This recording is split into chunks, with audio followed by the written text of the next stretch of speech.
Okay, I just killed the rest of that. My lipstick's looking pretty.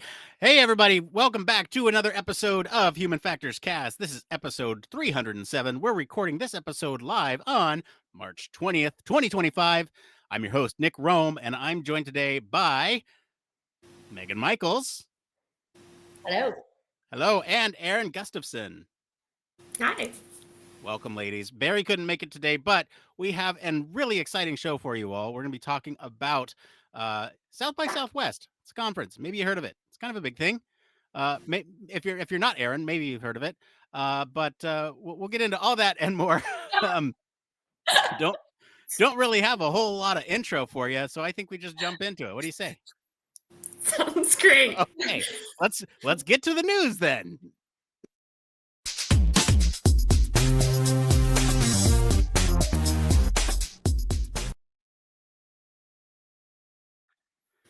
Been gone a month and I can't even run my own show anymore. All right, so Barry's not here to read the blurb, so I'll read it.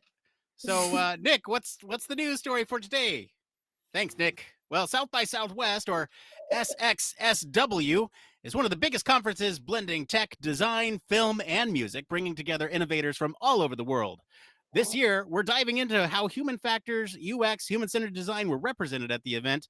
We'll hear from attendees about their key takeaways, standout panels, and how South by Southwest is shaping the future of our field. Well, once again, welcome to the show, ladies. Thank you. Okay, I have a list of questions. This is not prescriptive. We're all friends here. We can talk about this in any way. But first thing, I guess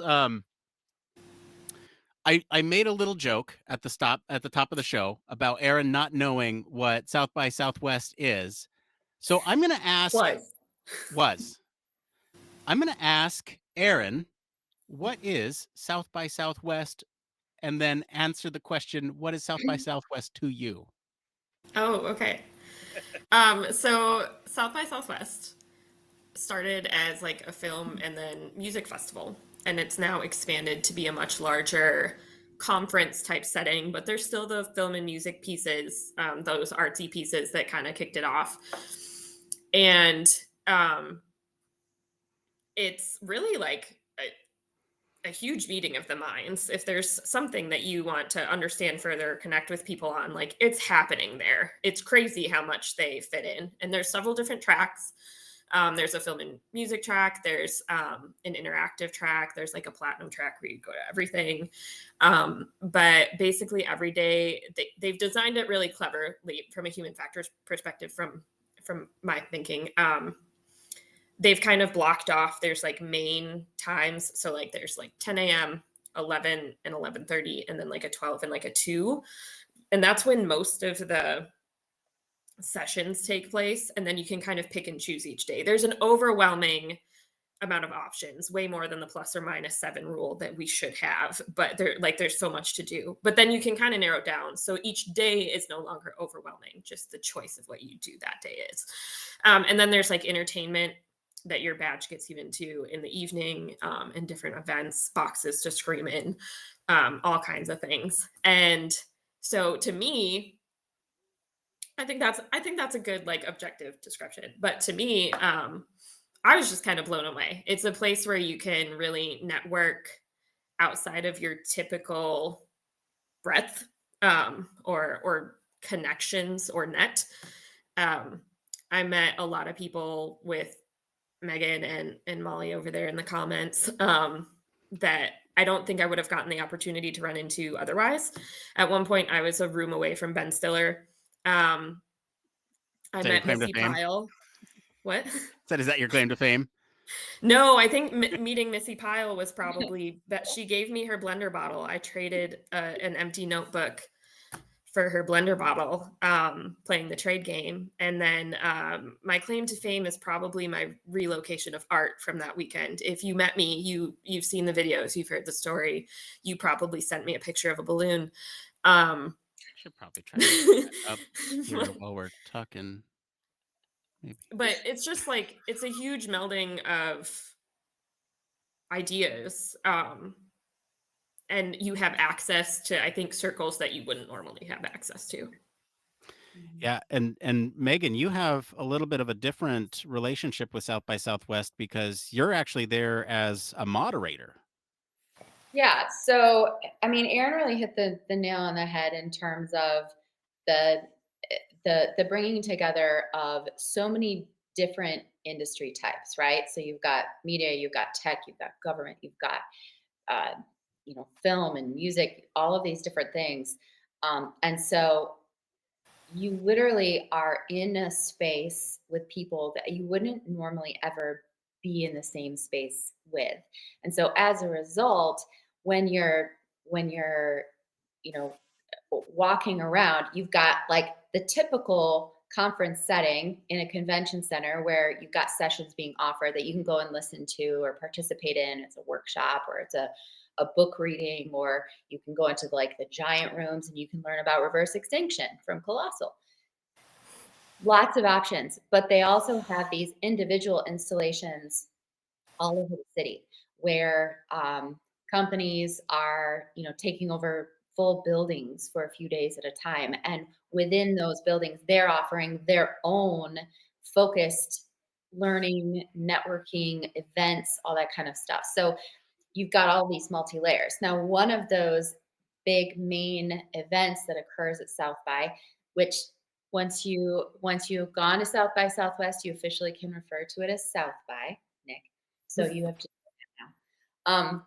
But as soon as you've gone, one of the things that happens there is it is a networking mecca, not only for established businesses, but also for startup companies.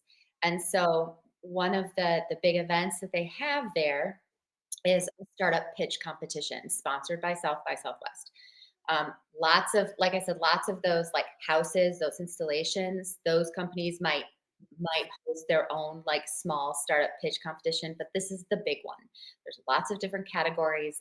We're talking over 60 different startup companies that applied to be part of this, and they go through months and months of mentoring, coaching, preparation, and it takes on lots of different forms in that process. These startup companies, depending on the category that they're in, they get paired up with a one-on-one mentor who meets with them.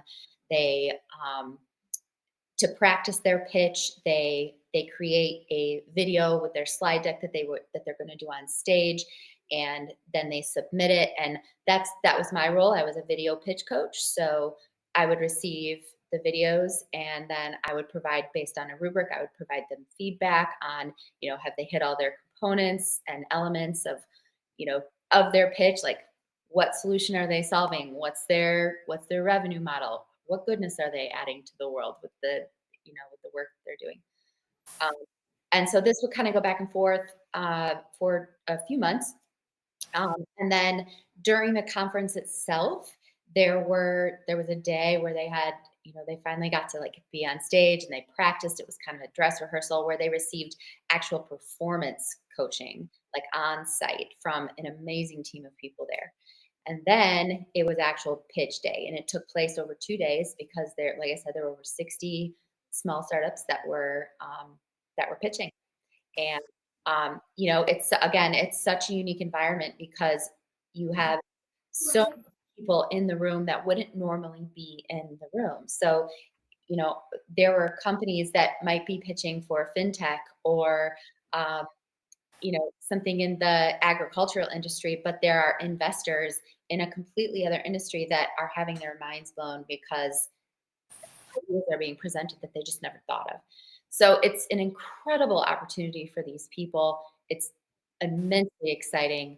Um, and it is so cool to be part of that kind of a process where are you are playing the role in the potential future of not only a company but of real people. So it was a really, really rewarding experience, part of, for sure. Yeah, one thing that Barry and I always kind of talk around or throw around the idea of is that innovation happens when you see something happening in another space and apply it to your space. Mhm. So the fact that there's so many different minds from different industries in this one place sharing ideas is really evocative to me. And I think I've expressed to both of you, I'm very jealous that you both got to go. But since I was unable to go, I tasked both of you with bringing me back sort of a status report of how human-centered design, human factors, UX, basically the field that this podcast is all about. How well is it represented there at HFES, or sorry, at South by Southwest? Because in the past we've covered other conferences, but they've been specific to human factors like Mhm. HFES or IEA or neuroergonomics conference. We've covered conferences, but they've been specific to human factors. And so I'm wondering, and Erin, I'll go back to you on this one. What was the representation for human factors, HCD, UX like at the conference?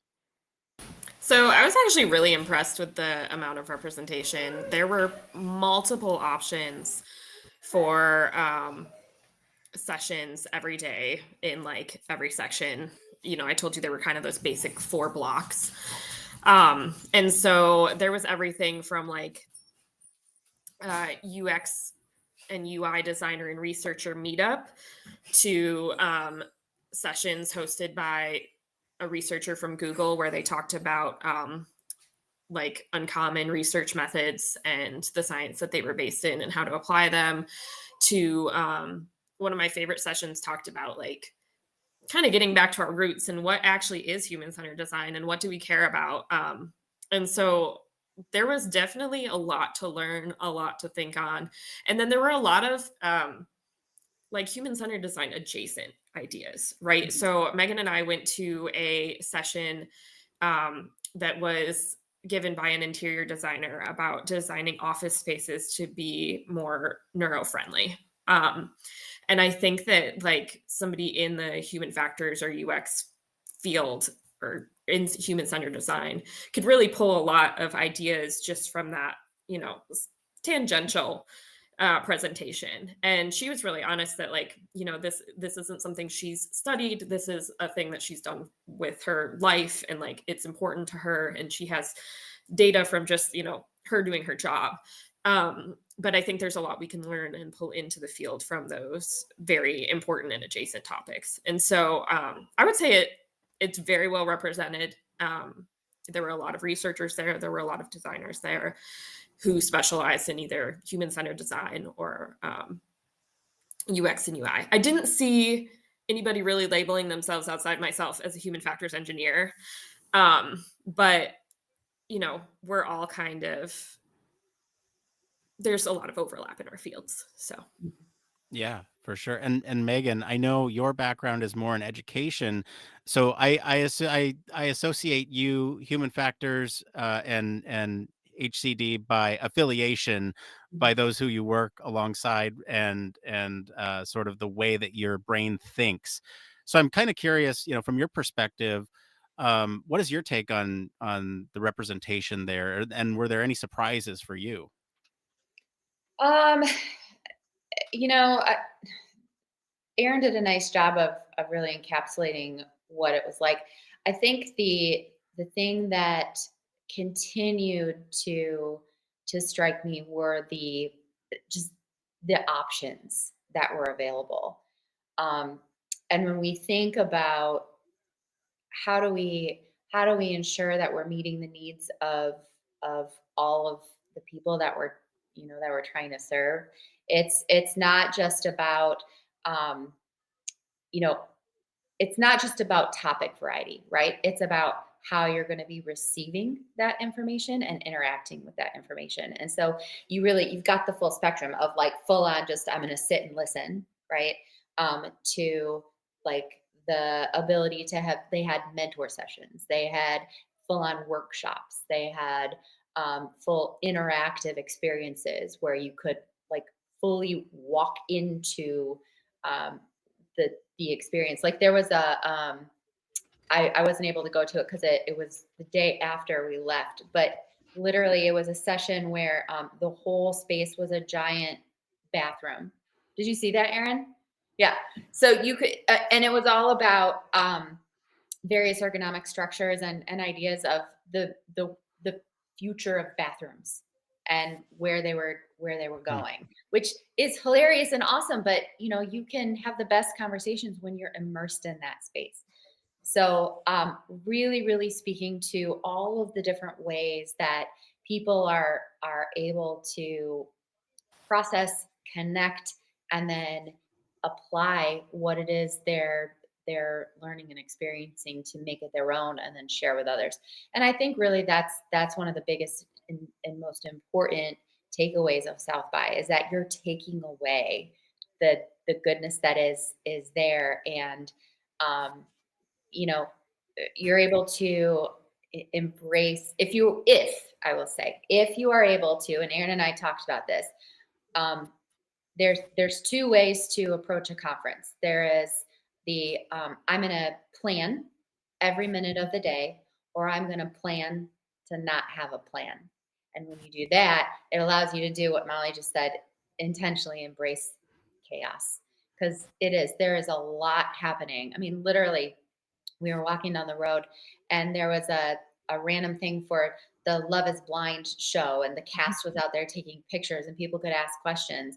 And then we turned the corner and Erin saw a marching band followed by 20 dudes in assless chaps walking by. And then we turned the corner and there was a soundproof box that you could go into and scream and have a competition with who could scream the loudest. And there was, so there was a decibel meter in there.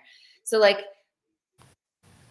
no connectedness, but fully connected all at the same time. So what do you take away from that? People get to be people, and that was pretty cool. That is cool. Erin, I want to go back to something that you said that kind of ties into a comment here that Barry is now showing up fashionably late in the comments. Even though he can't be here tonight, he's still here on the comments. So thank you for your comment, Barry. He asks, is human factors not just fashionable in such an environment? Now, you said that you were the only one wearing human factors engineer on your badge. But like, did the term human factors come up at all while you were there? I don't want to definitively say no because, like, based on the sessions I chose, and there were times when I chose between multiple things that were relevant to our field, right? So I was the only other person I saw with that label. But I'm sure that there was someone else there that identified as such. And I don't think the greater field in general, right? When we expand to include how psychology affects design in whatever way that is, UX, UI, research design, human-centered design, whatever word vomit we want to use, which, hey, maybe somebody should figure out what all those terms really specifically mean. But Maybe submit a paper. Oh. Yeah, maybe we should submit a paper. But the topic was taken seriously, right? Like, one of the presentations that I went to, I was actually really impressed because as somebody who's really serious and identifies more with that human factors term, like, I think those of us in the field, associate a little bit more rigor with human factors. And so I'm always kind of like got my ear out for, but where's the science, right? And one of the sessions that I went to on like non-traditional research methods really talked about like how the methods were based in science, and their first tip for if someone was going to apply non-traditional methods was don't make shit up. They were like, we got this method from looking into this research, there's like papers that back it up, and now we're trying it in practice, and it's not common, but like people have looked into it. Like, don't just randomly do something and say it's going to work when you're already in the study. Like, by all means, try something, write a paper on it, but like, don't apply the data before you know the data's valid. So no, I don't think it was just fashionable. I was pleasantly surprised and impressed actually by how much thought went into those presentations, and they weren't just buzzwords. Yeah, everything that we saw there was always data associated with it. Mm-hmm. So it wasn't lip service in any sense. That's good to hear. And so, Erin, you were bringing up some of the panels that stood out to you. Meghan, how about you? What are some of the panels that stood out to you, and why? Uh, I went to a pretty wide variety. I did spend some time going to some defense tech type experiences to learn about cybers and dual use technology and things like that, because that's our field.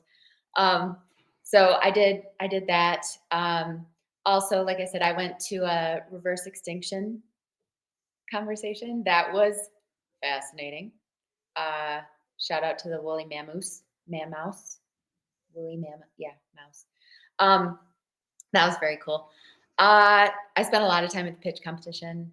Um, the the design, the neuro inclusive design session that Erin and I went to was mind blowing. And I think mostly because it was because I felt it. I identified with so many of the use cases that she provided, and how she talked about the strain that people feel in various office settings with specific, not it wasn't just about furniture, it was about light, it was about the ability to see and not be blocked off, it was about how sound travels, it was about live plants, having the ability to move throughout the day and not just be at your desk the entire time. So that, I was flashing back throughout my career history about all of the different places that I had worked, and the places that I had felt the most successful, the most healthy, the most productive, all of those sorts of things, and how it correlated to, my work life balance on either side. But then also now working remotely, it really, Erin and I talked about this on the way out the door. I was like, I wonder what this means for my home office setup. Well, how can I really make sure that I am maximizing my my design at home, um, while also making sure, like my house is still functional, right? So, what does that look like? And it was just, I don't know, that just that's stuck in my head over and over and over again. If I can add to that too, the part I thought was really impressive was that company and that specific woman. She has made all of her resources available. They didn't keep the things proprietary Mhm, to their company, and so you can buy her book, which she's written, it's the kind of book that where you could teach a class on it. mhm. But also she has like a couple of guides that are just like you could scan and get the QR code. Nick, I actually sent them to you. Um, so that random message you got from me in the middle of that day, that was what that Yeah. was. I send them to you. I don't know if you link things to the show notes or whatever. But those resources are readily available because she's so passionate about making sure that everyone is included in design. And like the example that she kept talking about was, a certain percentage of people use a wheelchair. It's not the majority, but we've changed sidewalks everywhere to Mhm. positively impact people in wheelchairs. And the impact went further than people in wheelchairs, right? It's people with strollers are positively impacted, people who are trying to wheel things on a cart. You're not tripping when you're crossing the street. Like there's all kinds of Mhm. positive benefits from paying attention to inclusive design that positively impact people who weren't even designed for. Mhm. Yeah. That's super cool. And definitely feels like that one is like firmly within the like human centered design or human factors domain, because it is just designing around humans. I'm kind of curious about the opposite. Were there any panels that were not necessarily like human factors or UX or really like related to our field, but were there any panels that you went to that did not fall into that you actually found related to your work in any way? Um, Oh Erin, yeah. I guess I'll start with you since you said, "Oh yeah." I'm trying. I I should remember their names because these women were like firsts in their fields. But I went to a book reading on two women who have been in broadcasting since like before it was common for women to work for ESPN, and like they talked about the books that they had just written kind of on that subject about like being the only one in the room. And I really connected with it a lot because so I started in mechanical engineering. That's what my bachelor's is in. And I went to Michigan Tech, and Michigan Tech is known for their like 3-to-1 guy to girl ratio, right? So there were large lecture halls that I would be in where there were only maybe 2 other women. You know, there'd be like 150 people, and it's just me and like that other girl over there that now lives in the same town I do. And we laugh about being the only 2 women in class. But so I really connected with their stance of like being the first, not knowing who to talk to about that experience, not maybe not having somebody else to bounce it off of, or feeling like when you're explaining it, people don't really get it. And they were talking about how you can kind of use that as a power, use that as a gift. And honestly, I watched them do it as a guy that really was not asking a question, got up and just started talking about himself in the question session. So they very carefully navigated out of that. But they were just really talking about how, you know, being the only person in your field can be a positive thing, and learning how to work through that, learning how to advocate for yourself and advocate for maybe what you can bring to the table, and then also learning from others and sort of finding your allies in those situations. And so it really made me reflect a lot. I think as UX, UI, human factors engineers, sometimes it's more common than not that we're the only one of us on a team, right? And especially in some of the places that we work, sometimes we're advocating for our work. We're advocating for the user. We're advocating against maybe the easiest engineering solution because it doesn't include the human. It's not as usable, right? And so we can be at odds a lot of times with what other disciplines really hold dear. And so that combined with like the previous experience of kind of being the only girl in the room, I really connected with that talk. Anderson is her last name. I really wish her first name was coming to me because I feel like she deserves a shout out. But she still works for ESPN. Erin Anderson. So what? Erin Anderson. Anne Marie, I think it is. Let me look. Oh, look, I'm pulling it up. Keep talking. Yeah. Yeah, so that was really, really good. And then I also got to listen to Renee Brown. And that was really cool. She was actually on a tennis podcast, which I played tennis in high school. I don't know a lot about tennis, guys, but so I didn't recognize the big name in tennis, but it was very exciting that he was there too. I picked up on once but she was kind of talking about sports psychology and some of her different work. It was a little bit of different light on what she researches, which is very closely related to human factors, in my opinion, because it's all about, you know, like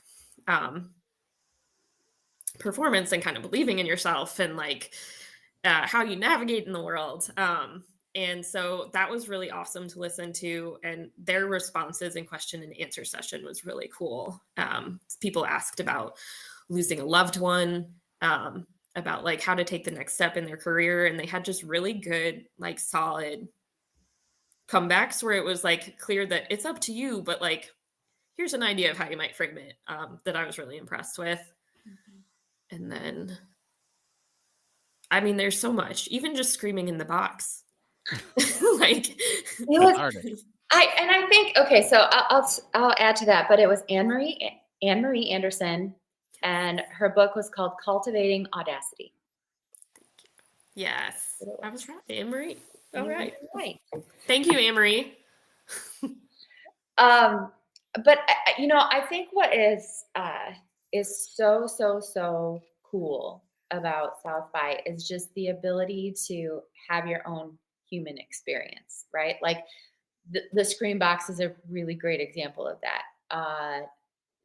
I can't tell you how many times it was there for a couple of days.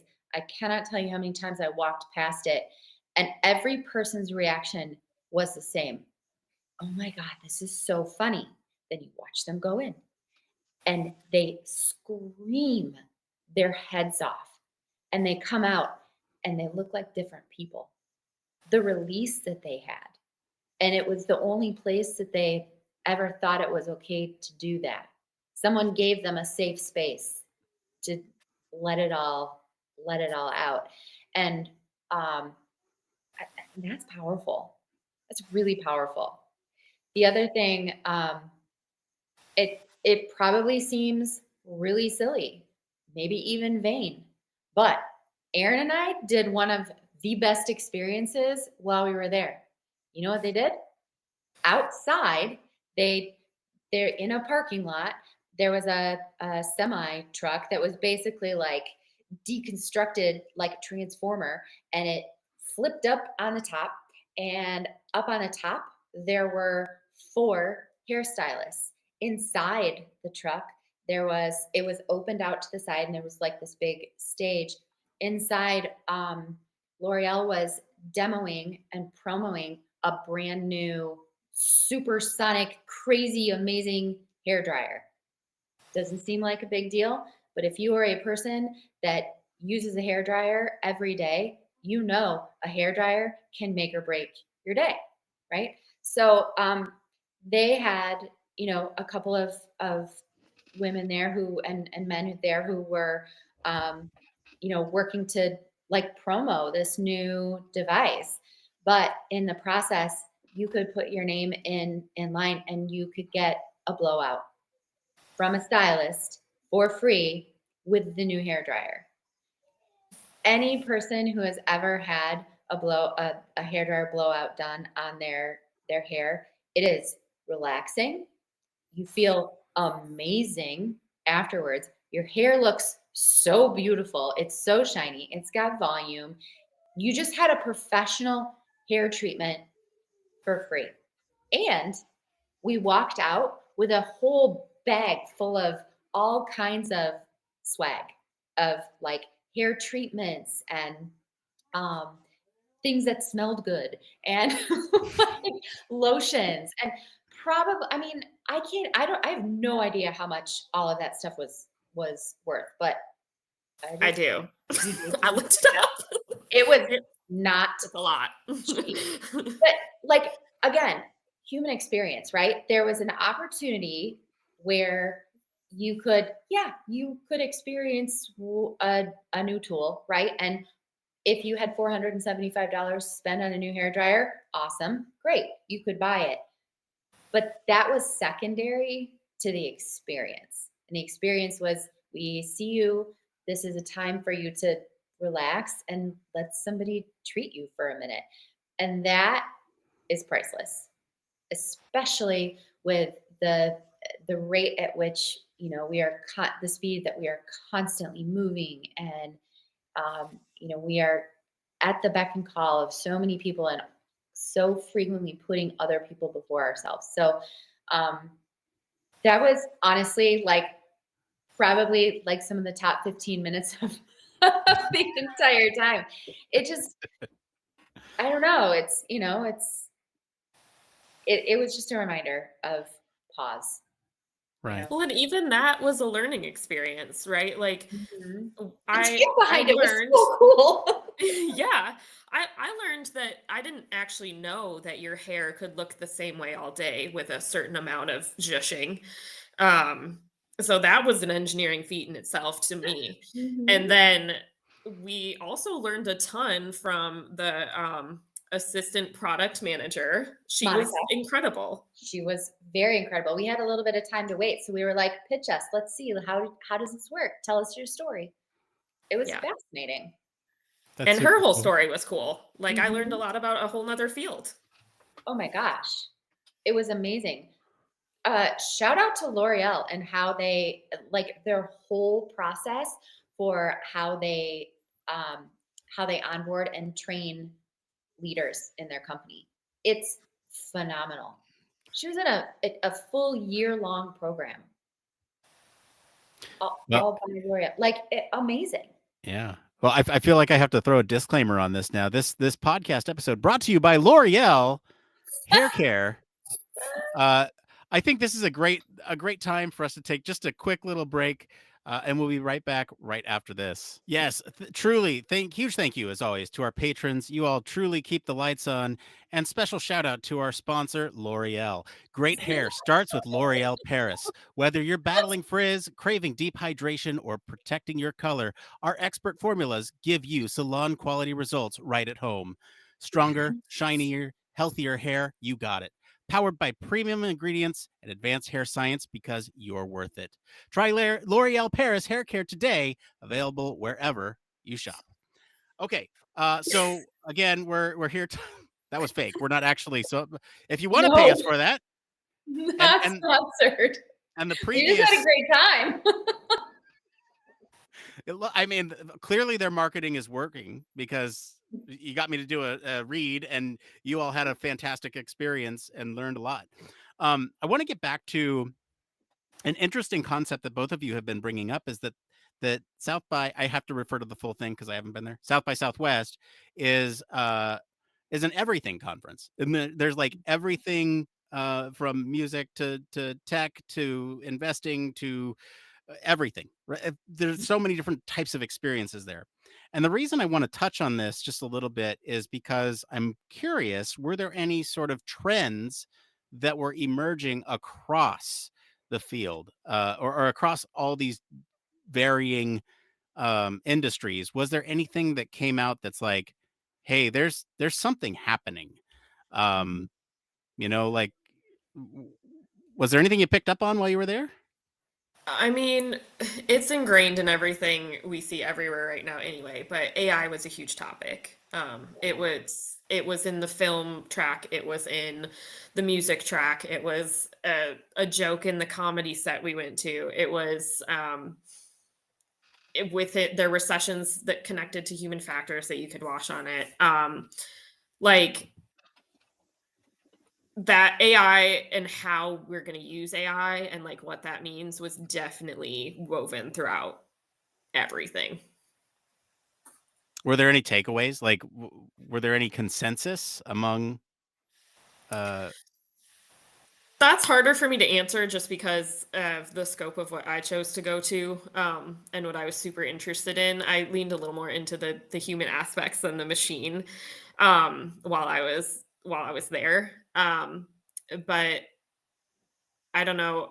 I don't know, Megan, if you had a different takeaway, but my main takeaway was just that, like, oh, it's coming, it's here, everybody's trying to use it. Oh yeah. Yeah. I mean, it was, and um, especially in a lot of the defense tech sessions that I attended. I mean, I literally sat and listened to an entire panel that was all about AI. I mean, it is everywhere.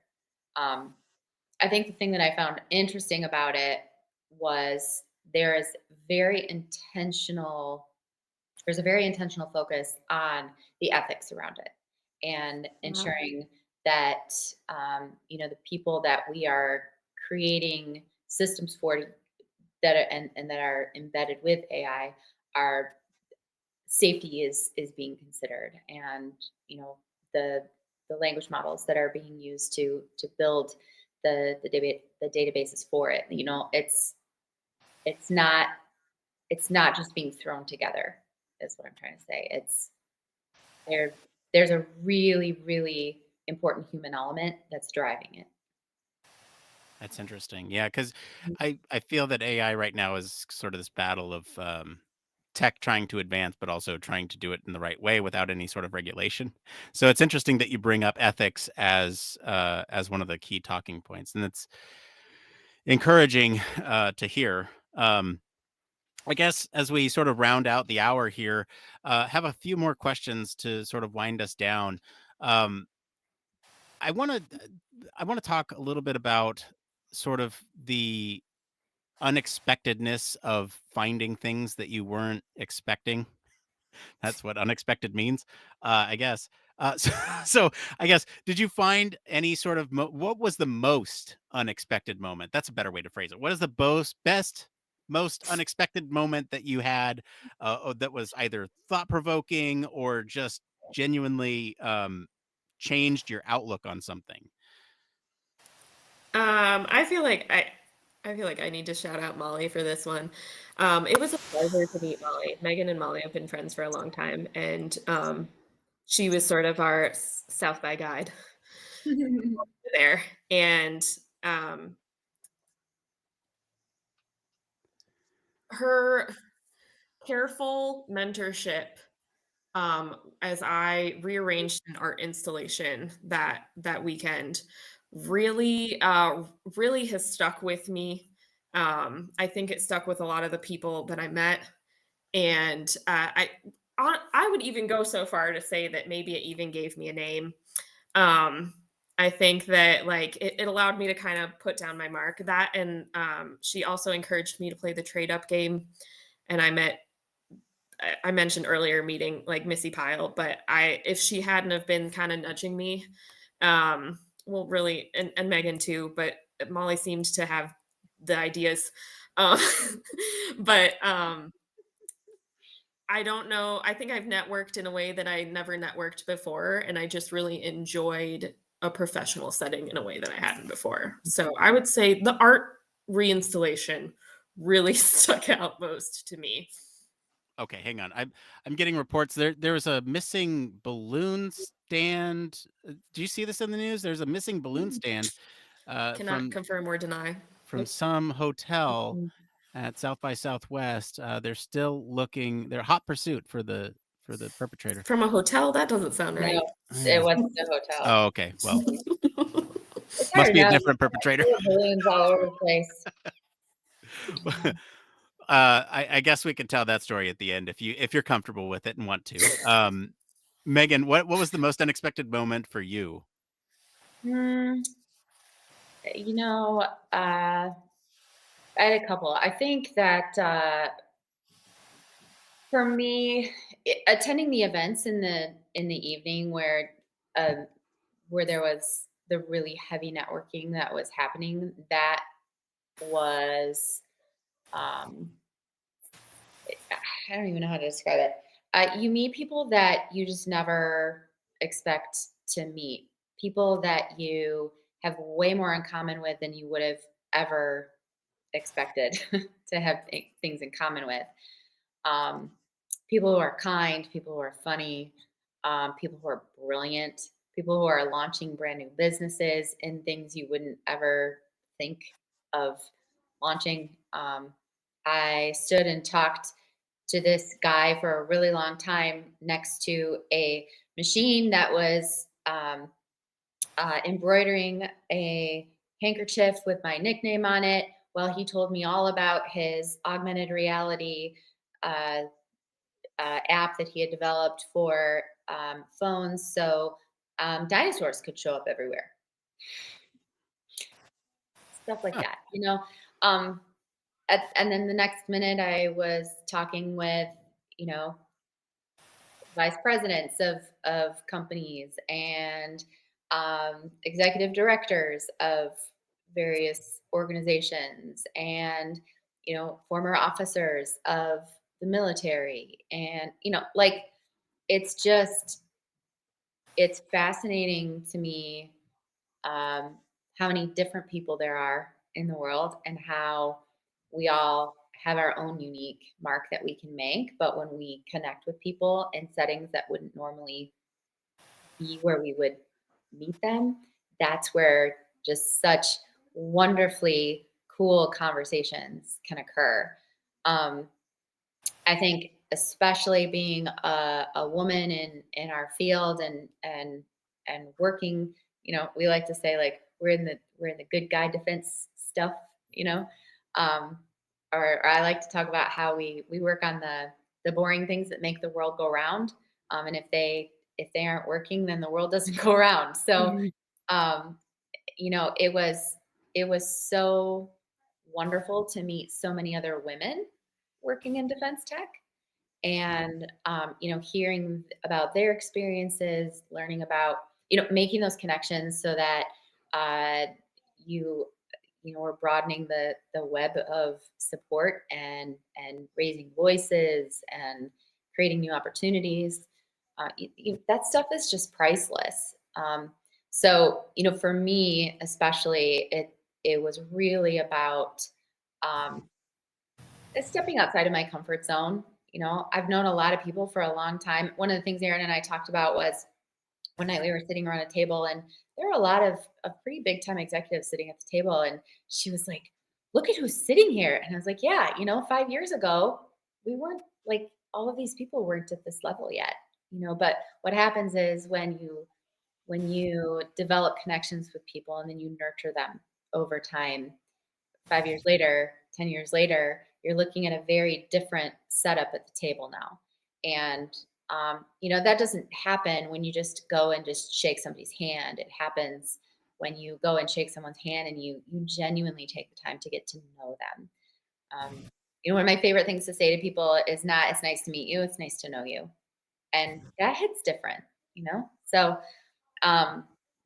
it just was expanding all of those connections, and then even just in the last week since being home, continuing additional conversations with those people to really foster a future partnership of whatever. You never know.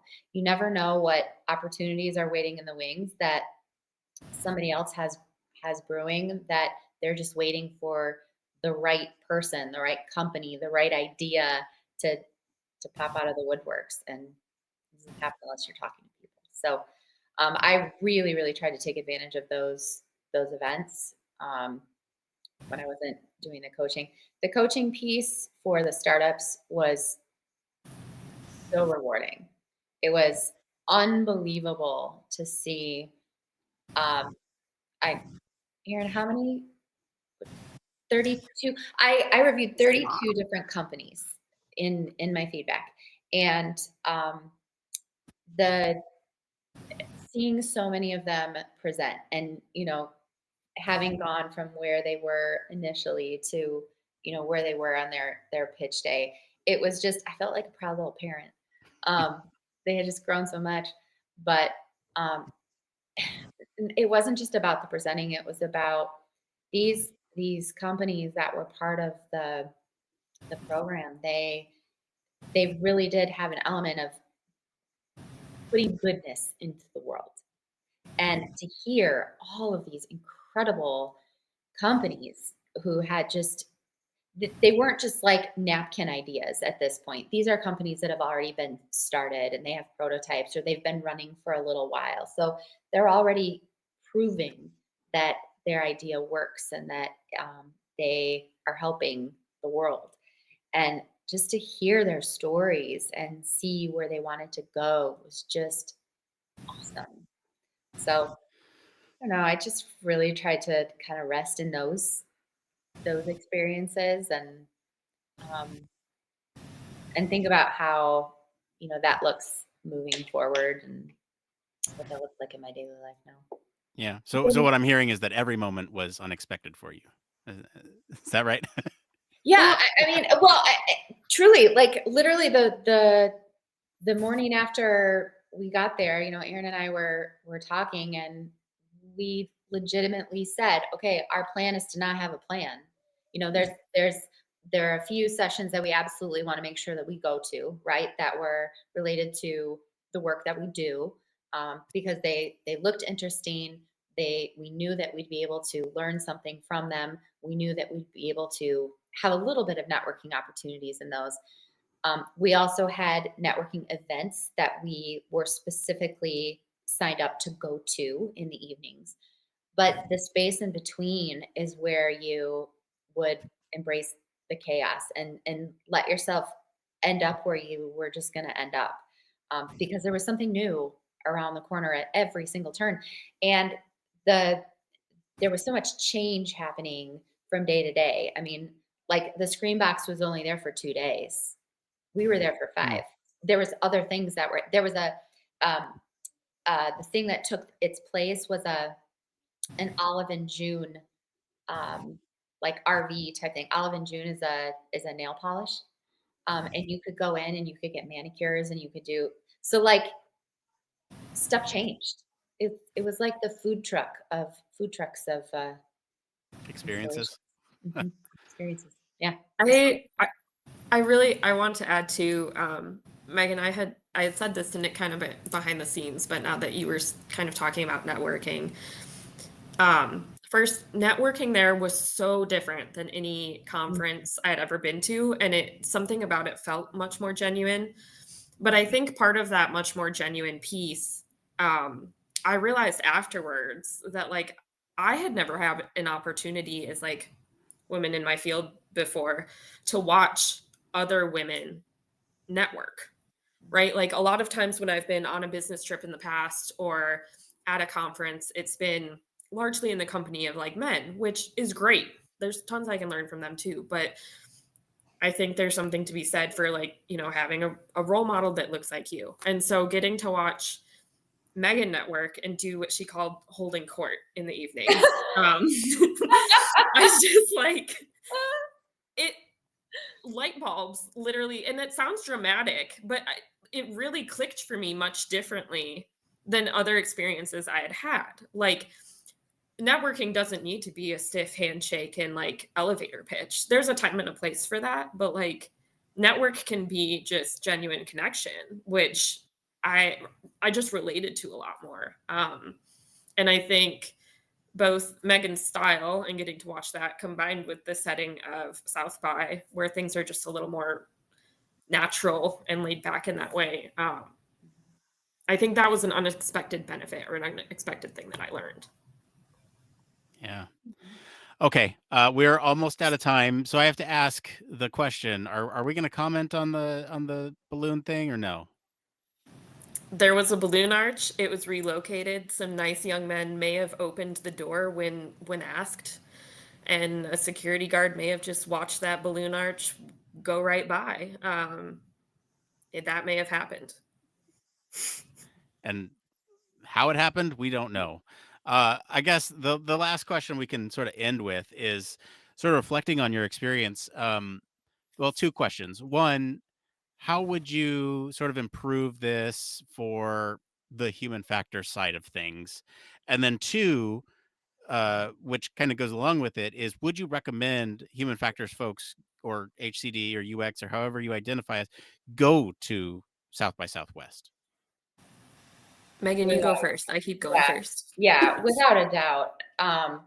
There is no world in which you could go to that conference and walk away with nothing. None. There is so much to learn, to do, to experience. I mean, we didn't even touch on the fact that there was an entire expo there too. Yeah. I got so much free stuff. It was great.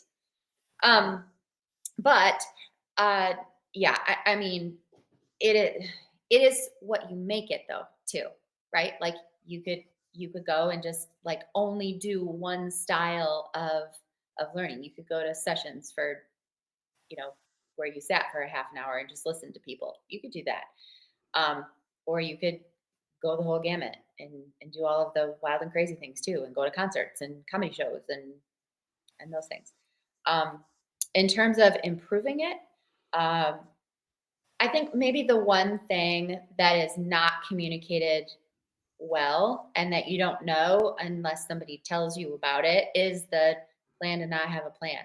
You got to embrace the chaos or you're going to be uncomfortable, because there's a lot that you can't control about the entire experience. So I don't know. That's the only thing I would change. Erin, what about you?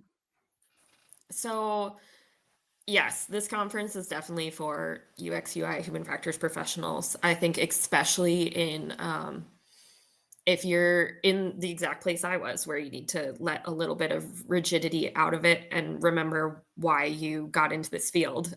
It was very inspiring in that way, and allows you to draw inspiration from lots of other places if you want to let yourself be led that way.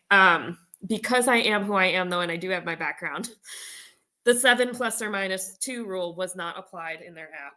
And it could be overwhelming to even Mhm. understand what your options were for that day, for that hour. So I think that, first of all, the app was amazing. Like, as conference apps go, this one is top tier. But I think if they were going to take this step further, maybe there could be some color coding or like to help guide you. But then at the same time, that We sort did of with the embrace different the tracks. chaos. If you were like interactive or platinum or music or But that's even how those tracks they were are managed. overwhelmed. Yeah. Yeah. So on one hand, I think it could be good to kind of help you sort through things, and you can sort by like search for words or filters. But on the other hand, I do think part of South by is embracing the chaos. So I don't know if that would take away from the experience, but there being more than 9 options per hour was a lot. Gotta pick something and go with it. Yeah. Well, well, thank you both so much for being on the show. That's going to be it for today. If you like this episode and enjoy some of our discussion around previous conferences, you can go and look for any of those in our backlog, uh, or in our back catalog, I should say, not our backlog. I'm still in work mode. Comment wherever you're listening with what you think of South by Southwest. Is it intriguing to you? Would you like to go next year? Can we get a press pass next year for the podcast? Because I'll go with you. I'd love to do that. For more in-depth discussion, you can always join us on our Discord community, visit our official website, sign up for our newsletter, stay up to date with all the latest Human Factors news. If you like what you hear, you want to support the show, there's a couple things you can do. One, you can leave us a 5-star review wherever you're listening right now. That'll help other people find us. Two, speaking of networking, you can tell your friends about us. That really helps the show grow. And three, if you have big bucks like some of those investors down there and want to support us, you can do that on Patreon. As always, links to all of our socials and our website are in the description of this episode. Meghan Michaels, Erin Gustafson, thank you so much for being on the show today. Where can our listeners go and find you if they want to learn more about L'Oreal Paris Hair Care? You can find me on LinkedIn, Meghan Michaels. Same, Erin Gustafson. If you found her, you probably found me because we're connected. We are connected. We're also Have you- connected to Nick. Yeah, and if you Yes. found them, you probably found me. I've been your host, Nick Roome. You can find me on Discord across social media at Nick_Roome. Ladies, you know how this goes. At the end, we all say it depends. Thanks again for tuning into Human Factors Cast. Until next time, It it Depends. depends.